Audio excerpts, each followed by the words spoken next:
Hey, I'm Scotty Dunn. Let's talk about The Backrooms. The Backrooms is many things, but it started out as a picture on 4chan. It was posted on 4chan, and it was just this photo that is a tilted image of a yellow-colored hallway by an anonymous user. And then someone commented on that with a backstory, and it says it claims that when one enters the backrooms, they no-clip out of reality in the wrong areas.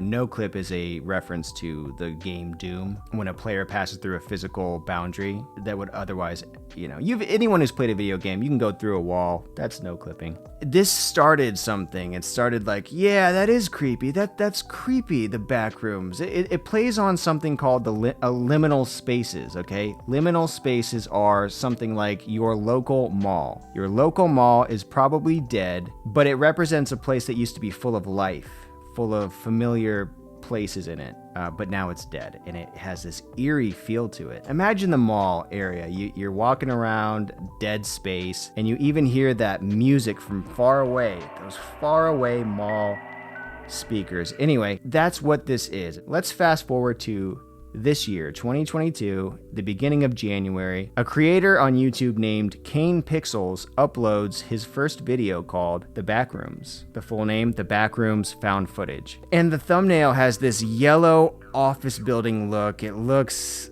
like it's shot in the 90s and there's a creature in it. Already it's like, wow, what is that? Well, this video ended up going viral. It's by the creator named Kane Pixels, but his real name is Kane Parsons. As you watch this first video, it's about a filmmaker a young filmmaker, he's making a backyard video, and all of a sudden he falls through the ground and ends up in the backrooms, which just looks like an empty office building. No furniture, nothing. You're walking around, and it's just this eerie place. It's like some structures like, well, who would make this? It's so eerie. On top of that, there are creatures lurking behind some of the corners. And, I won't spoil it, but watch it.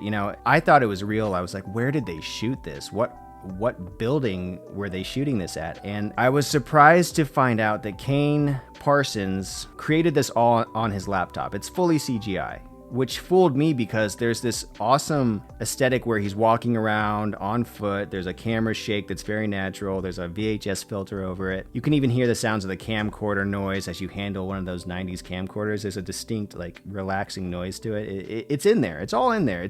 It's great. He made this on his laptop using a free program called Blender and a little bit of After Effects. And he did such a great job. Since then, he's made many more videos. But as of this video, that video, The Backrooms, say video one more time. The Backrooms first video has amassed 40 million views as of this video. I said video again. Wow. Now, Kane Parsons, at the time of making that first entry on his channel in the Backrooms series, he was 17 years old, okay? Which he's getting a lot of attention for how young he was, and yet how competent and brilliant he is at making these videos. He didn't create the Backrooms lore, but he certainly took that lore, which was starting to gain steam since 2019 in the creepypasta community. He took that and ran with it, literally. He created this world, and then in Blender he's able to go first person and walk around in that. It's like, as an indie filmmaker, it's crazy to see some of the headaches are finding locations that are affordable and that fit your vision. Well, this kid made it. The impact of this thing, it went viral. People were amazed by it. They couldn't stop talking about it. This year it just blew up. He's got over 1 million subs now.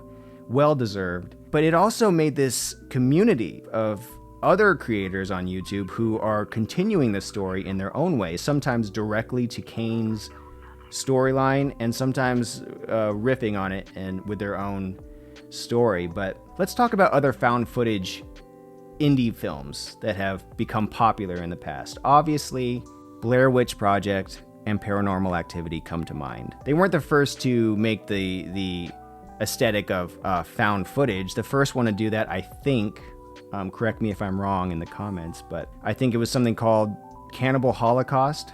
But Blair Witch was the first mainstream movie to blow the lid open and get everyone excited and bring people to, ironically, the movie theaters to watch it. It was a huge thing. It was a phenomenon. Cost $60,000 to make the film. That's not counting when Hollywood picked it up and put ad money into it and other post-production things like that. I was never a real fan of that movie. Way too little of the witch and way too much of camera shake. Okay, show the witch. I mean, you don't show the witch, you're wasting my time. Blair Witch came out in 1999. Then you have the Paranormal Activity series, which started in 2007. That one is way more up my alley. I really thought that one was great. The couple dealing with a demonic presence. It got me thinking, wow, did they just take this footage from a real couple and now we're seeing, a documentary on it? That one cost $15,000 to make, before Hollywood swooped in and picked it up. So why am I bringing those up? Well,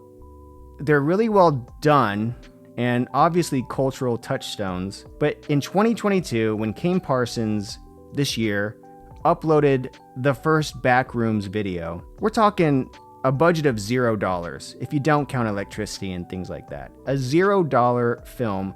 All of this without the help of Hollywood. Because, ladies and gentlemen, Hollywood is dead. And it seems like they're happy being dead. Maybe they don't know they're dead.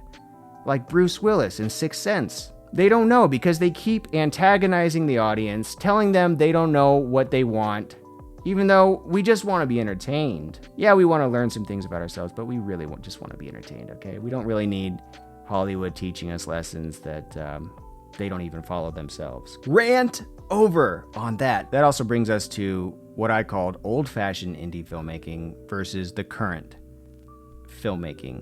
indie filmmaking. What a lot of filmmakers looked at as like the dream was something like what Kevin Smith went through with Clerks, or Quentin Tarantino with Reservoir Dogs. That someone's gonna see this little indie darling and be lifted up by Hollywood and adopted as their son or daughter. Making indie films is as easy as picking up your phone and shooting and then uploading, with varying degrees of success. Obviously, in the case of Kane Pixels, he went viral. The lesson learned here is that you don't need Hollywood to give you permission. Thank you, YouTube, because it's this site where millions of people are putting great work up. It's no longer the land of cat videos. It's a place where people are doing talk shows, movies, TV series, documentaries. I mean, the biggest game show host in the world is Mr. Beast. And he bought his own studio. He built his own studio in his hometown, and he's completely independent of Hollywood. Make your own luck. Make your own projects. Put them up. Stop thinking about film festivals and getting Hollywood to adopt you. It's old-fashioned. Shout out to Kane Pixels, man. You are so talented. I'm so impressed. I can't wait to see where you take the rest of this show. And may this be a lesson and an inspiration to other filmmakers, content creators, whoever, that you can do what you've always dreamed of now. Do you have a project you've been itching to make, but you don't think it's good enough for Hollywood? Good. Make it. Tell me about your projects. Let's talk in the comments below. Thank you so much for hanging out with me. I'll talk to you next time.